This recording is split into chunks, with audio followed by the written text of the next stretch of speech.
Kinshasa, Lubumbashi, Matadi, Goma, Mbandaka, Bukavu, Kisangani, Mbujimai, Kenge. iWeb, l'information pour vous et avec vous En toute objectivité.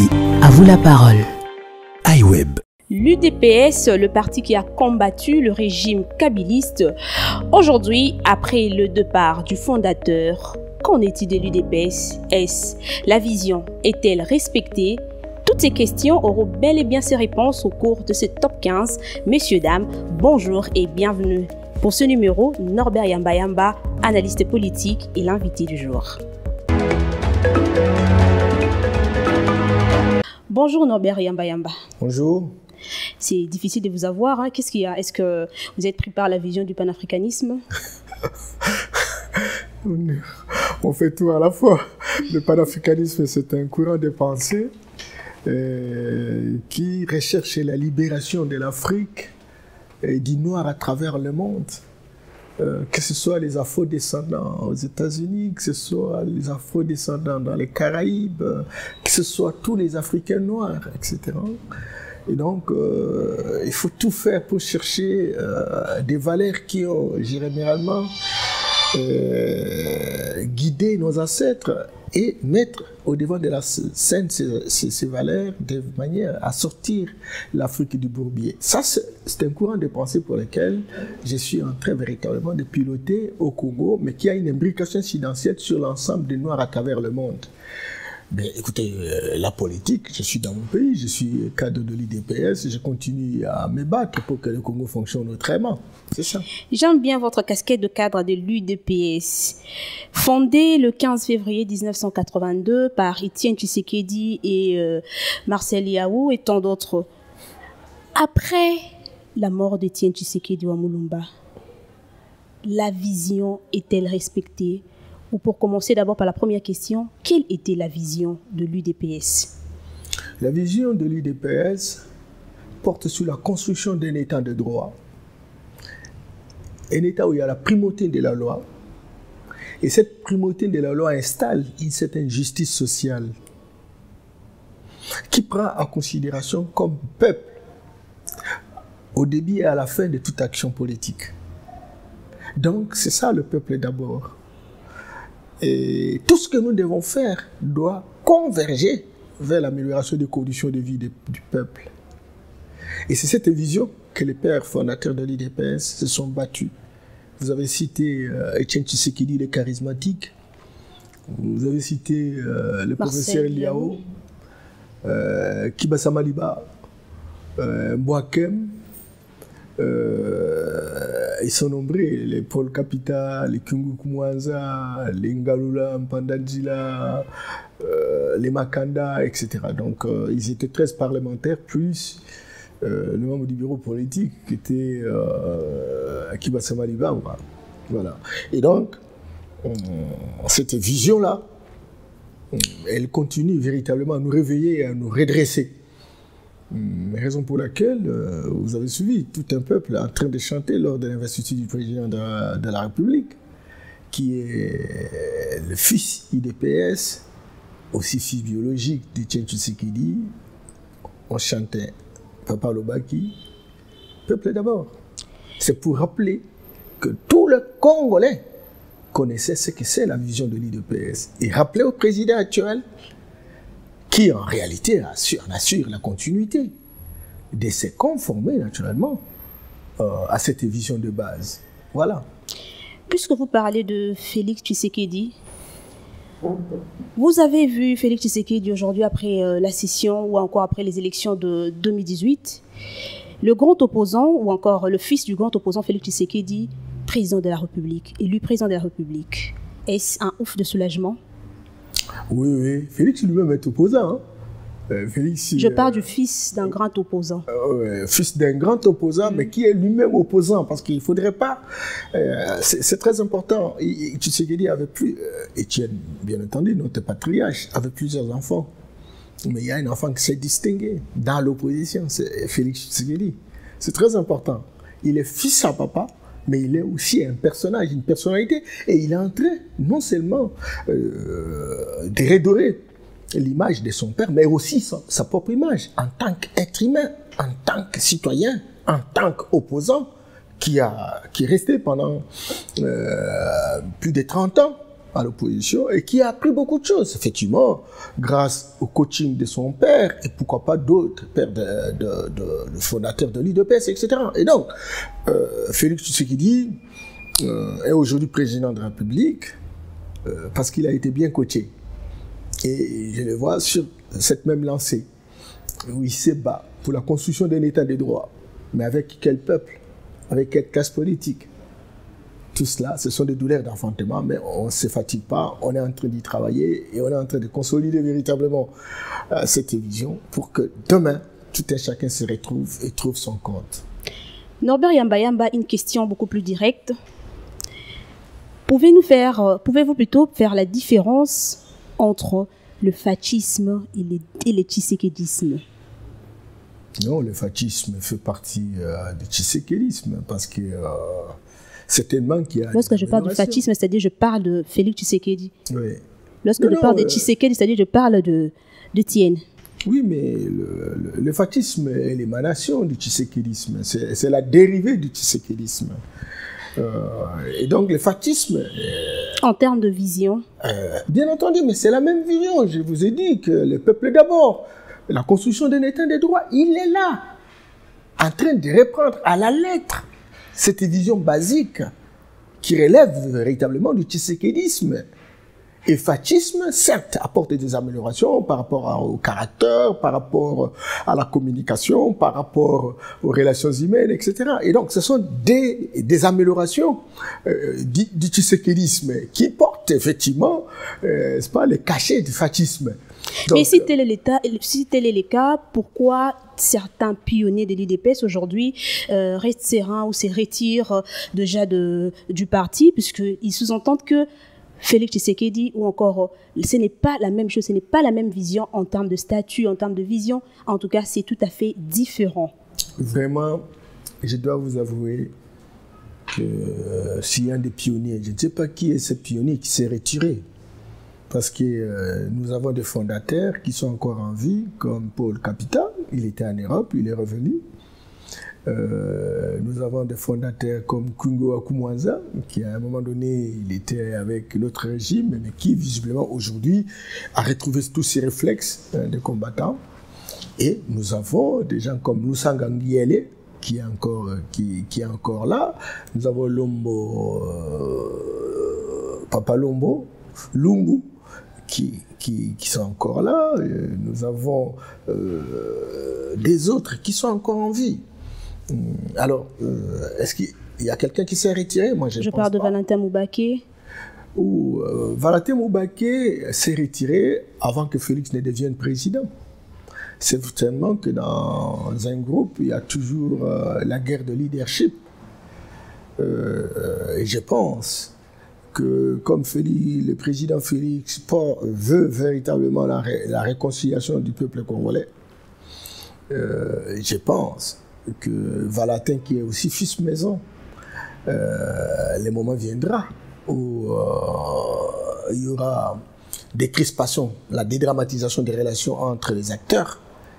Et si on peut embrasser les autres, pourquoi pas Valentin, encore qu'il soit disponible pour aller dans le sens de renforcer le combat que nous avons mené depuis notre enfance. Et donc, moi, je ne pense pas que les gens se retirent simplement parce qu'il y a eu des détournements de la vision. Non, non. Quelqu'un comme Valentin, il a affirmé son leadership, et puis bon, il aurait souhaité créer un autre parti politique. Mais je vois que la tendance générale aujourd'hui, c'est de construire l'UDPS, cette IDPS que les gens ont connu, qui a démoli la dictature mobusienne, etc. Et ça, c'est le souhait de tout le monde. Et j'estime qu'à un moment donné, le calme et la sérénité va reprendre. Et puis bon, voilà, donc on va reprendre des contacts jusqu'à ce que nous puissions créer un parti plus fort qu'avant, quoi, parce qu'on aura acquis plusieurs personnages, plusieurs acteurs avec des expériences diversifiées, et cela va construire véritablement une synergie gagnante. Je sais que vous cachez la vraie vérité, mais c'est pas important, on va quand même passer pour parler d'autre chose. Quelle vérité que vous voulez? Moi, je suis en train de jouer à l'apaisement. il ne s'agit pas d'une question, c'est pas de déroute d'une vision. Ah non. Est-ce que Félix Tshisekedi, avoir été candidat président de la République, s'est détourné de la vision? Moi, j'ai dit non. Mais il ne faut pas non plus aussi accuser le président Félix des détournements de la vision à cause des gens qui travaillent avec lui. Chacun de nous est responsable des actes qu'il pose. Il faut se poser la question si Félix n'est plus à conformité avec la recherche de la construction d'un état de droit. Il faut se poser la question si Félix ne veut pas véritablement travailler au profit du peuple congolais. En répondant à toutes ces questions, je réalise finalement que ça, c'est son engagement, ça, sa détermination de chaque jour.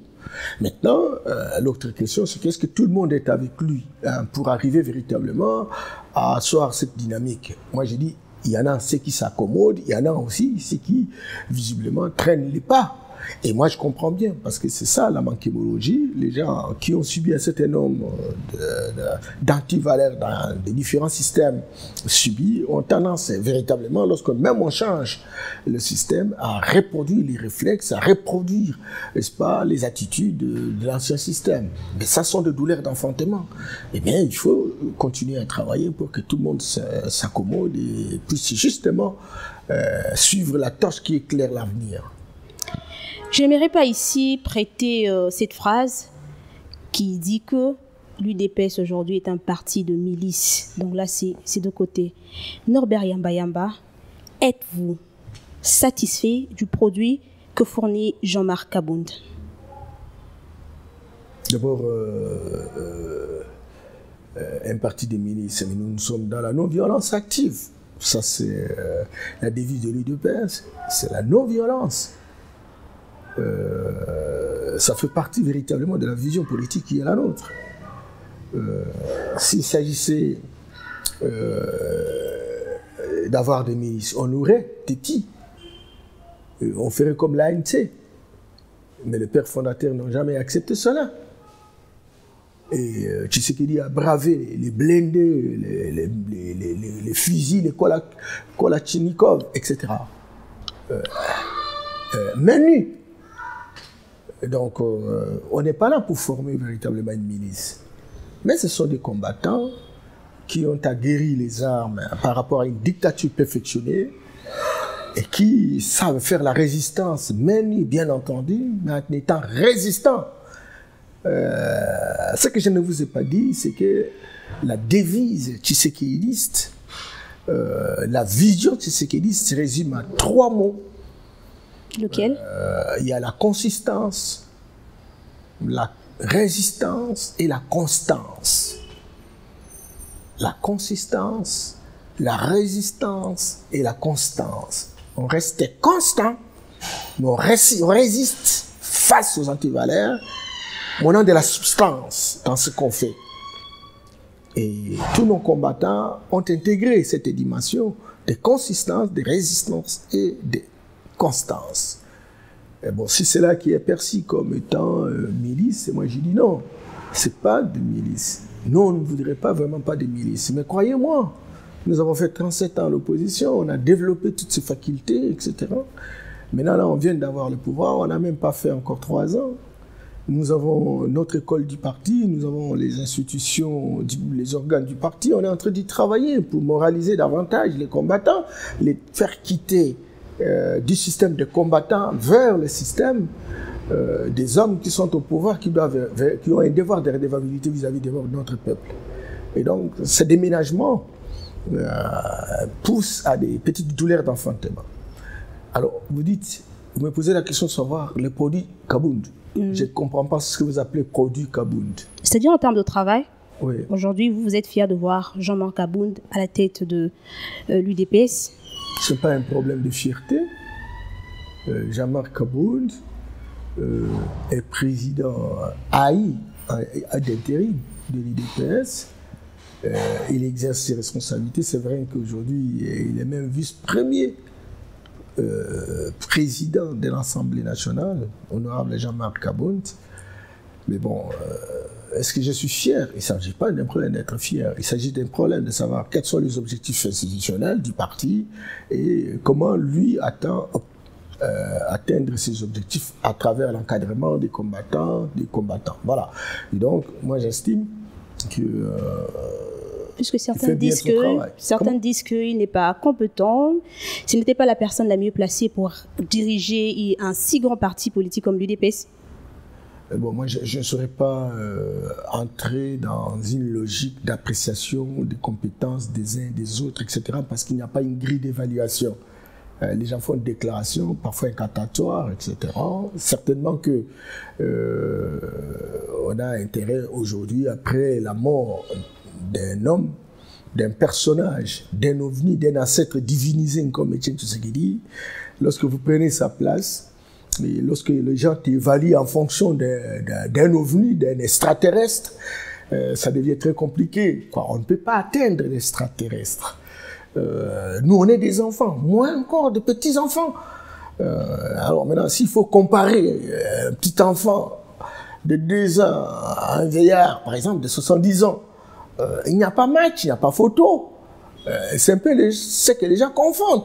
Mais entre-temps, on a appris quelque chose auprès d'eux, on est en train d'y travailler, les moments viendront où les choses vont se stabiliser, où les règles de l'art seront d'application, etc. Donc il faut y entendre. Il faut entendre, voilà. En réfléchissant à haute voix, Jean-Marc Norbert Yamba, vous avez quelques secondes pour répondre à cette question. Etienne Tshisekedi étant en vie, aurait-il permis Jean-Marc Abouna à la tête de l'UDPS? Mais c'est Etienne Tshisekedi qui l'avait nommé secrétaire général. C'est lui qui a été nommé secrétaire général par Etienne Tshisekedi. Vous savez, ces garçons, bon, chacun a ses défauts, hein. Mais il a été au Lomami, hein, à Kamina, plusieurs fois arrêté. Hein. C'est un résistant, c'est un combattant de grande taille. Certainement qu'on n'est pas censé être parfait. Et au fur et à mesure qu'il y a des critiques, au fur et à mesure que les gens disent ceci, de cela, on apprend et on essaie d'adapter son comportement par rapport aux déshydratants des gens. Mais il ne faut pas démolir, il ne faut pas déconstruire le background d'un personnage parce qu'il a eu tel ou tel geste. Moi, je dis non, c'est pas correct aussi, c'est pas honnête. Tu vois, donc moi, je suis pas dans la logique d'animosité, je suis pas dans la logique des conclusions non concluantes pour dire tel est incompétent ou tel est compétent. Ah non. La compétence, il faut une grille d'évaluation. On peut avoir la connaissance, mais on ne sait pas, on vient en retard par exemple au boulot. Donc, à quel niveau on peut parler de la compétence? C'est ça. Donc, c'est que très clairement, un homme ou une personne humaine, elle est faillible. Elle est faillible, mais chacun de nous, tant qu'elle résiste, il résiste. Et il se maintient. C'est qu'il a des atouts. Alors, il faut capitaliser ces atouts avec des conseils, avec des encadrements, avec des recadrages, pour que la personne se perfectionne davantage, pour qu'il soit véritablement au service de la population. C'est ce que nous cherchons, et c'est ça là, le plus essentiel. Nous savons tous que vous êtes en froid avec le parti, malgré que vos dires disent le contraire, mais nous sommes à la fin de cette émission, ça sera aussi votre dernier mot. Qui reprochez-vous à Félix Tshisekedi? Quel est son côté négatif qui peut amener la République à de conséquences néfastes? Ça sera aussi votre dernier mot. Vous dites que je suis en faux. Non, non, je suis simplement un homme lucide. Je suis parmi les hommes que Dieu a éclairés pour connaître 50 ans, 100 ans de l'avenir de la République et même l'avenir du monde. Ça arrive rarement dans une génération. Et aujourd'hui, j'ai plus de 60 ans. Et donc, j'ai mes enfants. Il y en a ceux qui ont 40 ans. Mon premier fils. Et donc, je sais voir les choses. Parfois, je vois, mais je ne vois rien. Mais je préfère prêcher par l'exemple. Je préfère apporter des idées qui permettent la pérennité de l'action publique pour que les générations futures, dans cette sorte de solidarité intergénérationnelle, chaque génération trouve son compte. C'est ça la préoccupation. Mais je suis foncièrement de l'UDPS parce que je suis l'un des rares de l'UDPS qui a commencé au début des années 80, mais qui n'a jamais été devant la porte d'un homme politique qui n'était pas de notre obédience. Et pourtant, je suis quand même un homme juste, parfois compétent, avec des atouts. Je pouvais faire comme tout le monde, la magouille, etc. On m'a fait nommer ministre plusieurs fois. Je n'ai pas fait ça. Je n'ai jamais quitté Étienne. Et je suis resté fidèle. Alors, fondamentalement fidèle. Certainement que les gens ont tendance à confondre. Quand je parle panafricanisme, les gens disent, mais Yamba a créé un parti politique. Non, ce n'est pas un parti politique, c'était un courant de pensée. Vous allez enrôler les Noirs américains? Ah non. Vous allez enrôler les Carabéens? Non. Tous les Africains? Quel parti politique? Non, non, non, c'est un courant de pensée. Il y a un problème dans notre société parce que les gens lisent difficilement. Alors, en quelques mots pour répondre à la question. Rappelle-moi encore la question. Comment trouvez-vous Félix Tshisekedi, le côté négatif? Le président Félix Tshisekedi, certes, c'est un être humain, c'est un être humain, mais qui a des côtés positifs, il y en a beaucoup, plus que les négatifs, certes. Mais son amour, le respect des interlocuteurs. C'est ça les côtés négatifs. C'est le refus de faire du mal.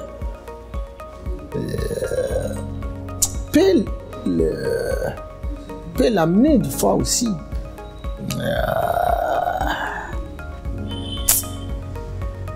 je ne sais pas, à avoir des problèmes. Parce que maintenant, vous voyez, il peut vivre avec vous, il vous écoute, il vous respecte, il vous prend pour être humain. Vous pouvez en profiter parce qu'il vous fait confiance. Et vous posez des actes incontrôlés. Et tout tombe sur lui. C'est comme si celui qui est à la base de ça. Et c'est là que je dis que le président a la responsabilité maintenant de tout mesurer. On peut faire confiance. Merci. Et quand quelqu'un en profite, eh bien, il faut savoir sanctionner au moment opportun. Merci Norbert Yamba d'avoir répondu présent à notre invitation. C'est la première. Merci bien. Mais je crois que ce ne sera pas la dernière fois. Ça me ferait énormément plaisir s'il y a encore une deuxième émission. Ça me fait un plaisir. Merci. Merci bien. Merci. Fin de ces magazines. Je vous remercie de nous avoir suivis. On se retrouve très prochainement. Merci pour votre aimable attention. À très bientôt pour un prochain numéro de Top 15. iWeb.